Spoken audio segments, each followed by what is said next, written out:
What could possibly make an innocent person confess to an unspeakable crime they didn't commit? I know what you're thinking. I would never admit to something I didn't do. I beg to differ. Picture yourself locked in a small room for 16 hours straight, with detectives telling you they have irrefutable evidence of your guilt, threatening you with the death penalty, and promising leniency if you just tell them what they want to hear. They deny you food, water, or even a trip to the restroom. Would you break? The phenomenon might seem impossible to comprehend. After all, why would anyone admit to something so serious if they were innocent? But the reality is far more complex and troubling than most people realize.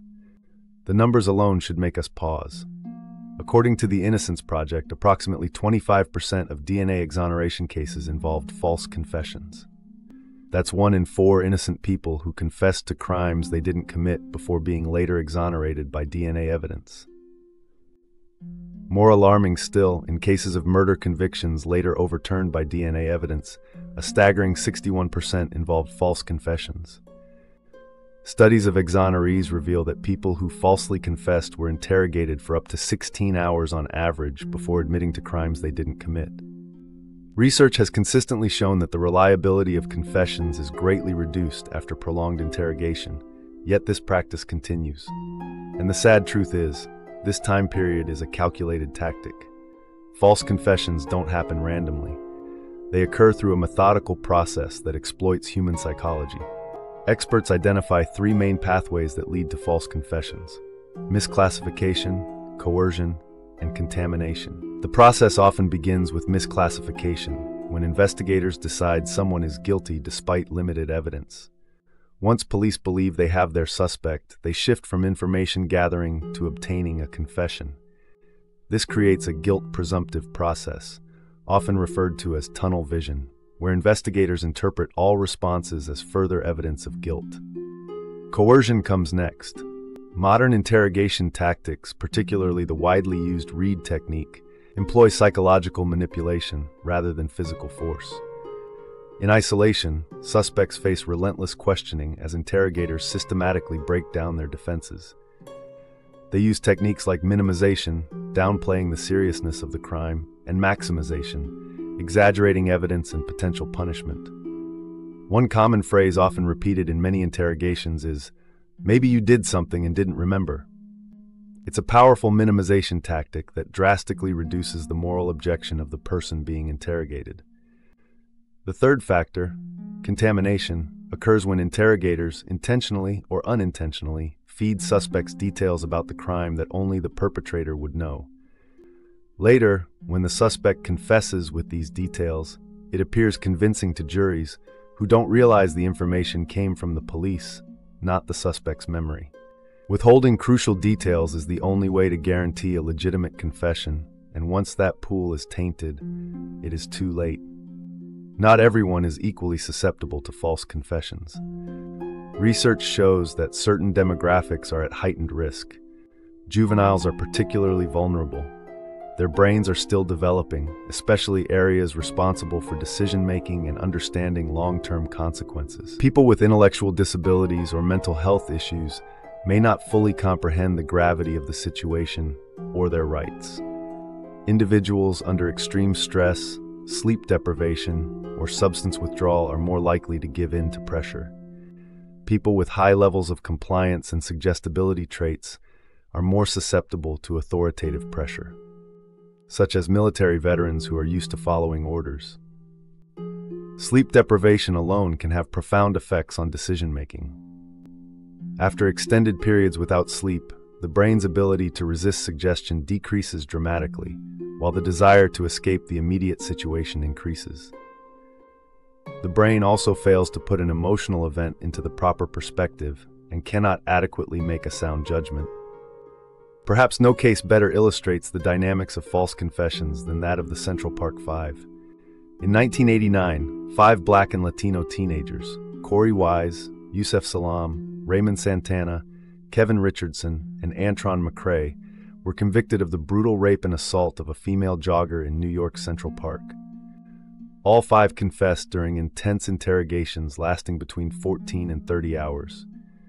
The youngest was just 14 years old. They were questioned without attorneys present for most of the time, and in some cases without parents. The teens later recanted, saying their confessions were coerced through intimidation, deception, and false promises.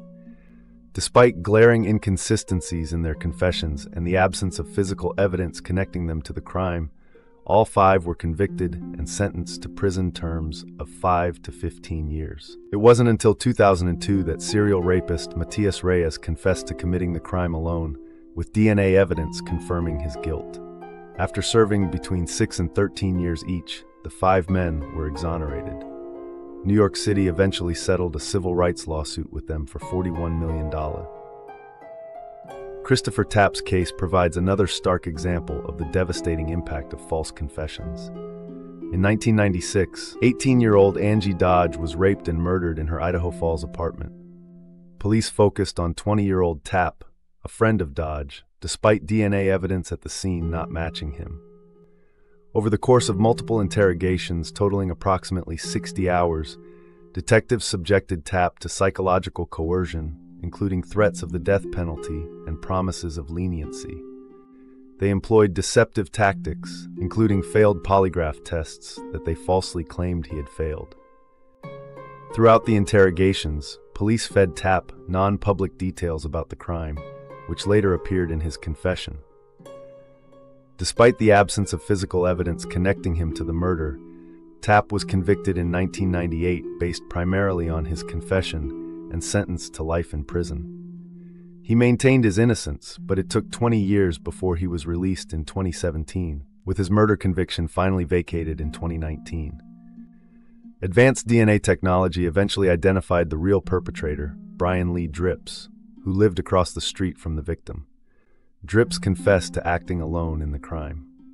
In 2022, the city of Idaho Falls settled a wrongful conviction lawsuit with Tapp for $11.7 million. Tragically, Tapp died in 2023 after enjoying only a brief period of freedom. What happens inside interrogation rooms that produce these tragic outcomes? Let's examine the process more closely. Modern police interrogation in America typically follows what experts call a two-step process. First, investigators conduct a pre-interrogation interview, looking for behavioral cues they believe indicate deception. This approach, however, is deeply problematic because research consistently shows that humans, including trained professionals, are no better than chance at detecting lies based on behavioral cues. These so-called body language experts are not experts, and 99% of what they say is unsubstantiated junk science. Once investigators decide someone is lying, they move to step 2, a confrontational interrogation designed to extract a confession. This isn't an evidence-gathering procedure, but rather a psychological battle where the suspect is presumed guilty from the start. Common tactics include isolation. Interrogations often take place in small, windowless rooms, creating a sense of powerlessness.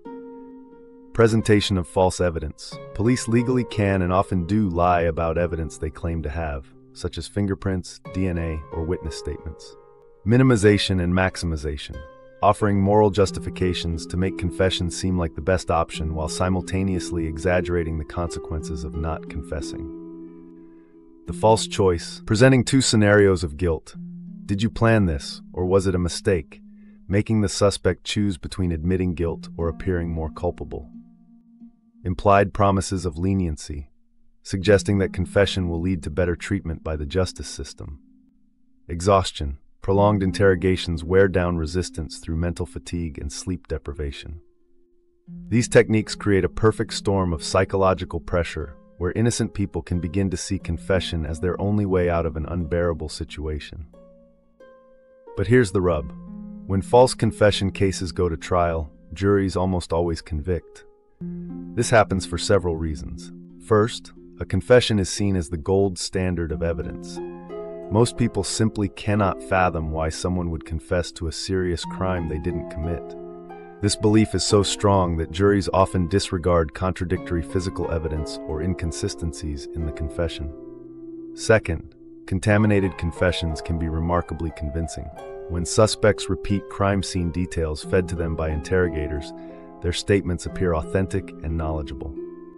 Third, juries typically see only the final confession, not the hours of psychological manipulation that led to it. Without this context, the confession appears voluntary and genuine instead of carefully coerced. Research by Professors Saul Kassan and Steve Drizin has shown that even when jurors are explicitly told a confession was coerced, they often still rely on it in their deliberations. The good news is that there are proven ways to reduce false confessions and their impact. Mandatory recording of entire interrogations. This creates a complete record of the questioning, including any coercion or contamination. More than 30 states now require recording of at least some interrogations. Time limits on interrogations. Limiting the duration of questioning can reduce the pressure that leads to false confessions. Special protections for vulnerable populations. Additional safeguards for juveniles and those with intellectual disabilities, such as requiring attorneys or appropriate adults to be present. Banning deceptive tactics. Some states have begun restricting police deception during interrogations, particularly with juveniles. Expert testimony on false confessions. Allowing testimony from experts who can educate jurors about the psychology of false confessions. Transition to interview-focused approaches. Several countries have moved away from accusatorial methods toward information-gathering approaches like the peace model used in the UK, which focuses on building rapport and gathering information rather than securing confessions. Beyond the statistics and psychological analysis, we must remember the human cost of false confessions. Individuals like the Central Park Five and Chris Tapp lost irreplaceable years of their lives. Families were torn apart. Communities lost trust in the justice system. Meanwhile, the real perpetrators remained free to commit additional crimes. In many exoneration cases, the actual criminals went on to commit more violent offenses while innocent people sat in jail. False confessions reveal deep flaws in our criminal justice system, flaws that continue to send innocent people to prison. They demonstrate how easily human psychology can be manipulated under the right conditions, and how our faith in confessions as the ultimate evidence of guilt is often misplaced. By understanding the processes that lead to false confessions, we can work toward a more just system, one that seeks truth rather than simply securing convictions. The reforms needed are clear, evidence-based, and achievable. If you found this examination of false confessions eye-opening, please keep a watch out for our next video on eyewitness misidentification, another leading cause of wrongful convictions.